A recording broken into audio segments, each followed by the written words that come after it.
ہر وظیفے کے ساتھ کوئی نہ کوئی موکل ہوتا ہے. میں بار بار عرض کرتا ہوں کہ جب بھی کوئی وظیفہ پڑھیں اس کا ایک حصار قائم کریں، اس کی ایک مدت قائم کریں. یعنی 21 دن کا وظیفہ کرتے ہیں، 3 ماہ کا وظیفہ کرتے ہیں، 40 دن کا وظیفہ کرتے ہیں، 1 ہفتے کا وظیفہ کرتے ہیں، 3 راتوں کا وظیفہ کرتے ہیں. پہلے اس کی نیت کریں کہ اے میرے اللہ، یہ اسم میں وظیفے کی نیت سے 13 دن پڑھتا ہوں، 21 دن پڑھتا ہوں، یا 1 ہفتہ پڑھتا ہوں، یا 2 راتیں پڑھتا ہوں، یہ مراد میری پوری ہو جائے.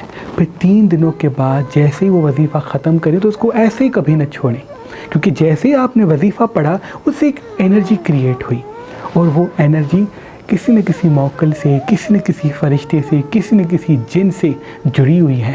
جو وہ جن آپ کے قریب آتا ہے، یا وہ موکل آپ کے قریب آتا ہے، یا وہ فرشتہ آپ کے قریب آتا ہے اور آپ کے کام کرنے کے لیے کوششیں کرتا ہے. اگر آپ نے وظیفہ تو کیا لیکن وظیفے کرنے کے بعد اس کو آزاد نہیں کیا تو وہ انرجی، وہ طاقت آپ کے ساتھ گھومتی رہے گی. پھر سر کا بھاری ہونا، کندھوں کا بھاری ہونا، پاؤں کا بھاری ہونا، چڑچڑاپن بڑھنا، اور ایسے لگتا ہے کہ رات کو سونے کے بعد شاید کوئی دیکھ رہا ہے، شاید کوئی آ رہا ہے. تو یہ کیفیت اس وجہ سے ہوتی ہے کہ آپ نے وظیفہ تو کیا لیکن اس موکل کو آزاد نہیں کیا.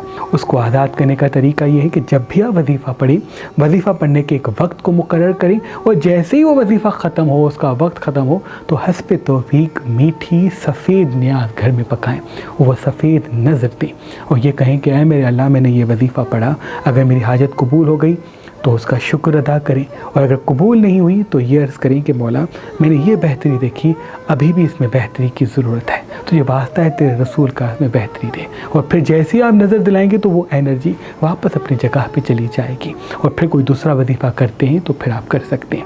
محبت کا بہترین وظیفہ سورہ کوثر سے کیا جاتا ہے. رات کو 108 مرتبہ سورہ کوثر پڑھنے والا محبت پاتا ہے. برکت کا وظیفہ، دولت کا وظیفہ سورہ نصر سے کیا جاتا ہے. جو انسان صبح کے آغاز میں 108 مرتبہ سورہ نصر پڑھ کے اللہ پاک کی دربار میں دعا مانگتا ہے تو 21 دنوں کے اندر اس کی دعا قبول ہوتی ہے. اللہ آپ کو اور آپ کے گھر کو سلامت رکھے.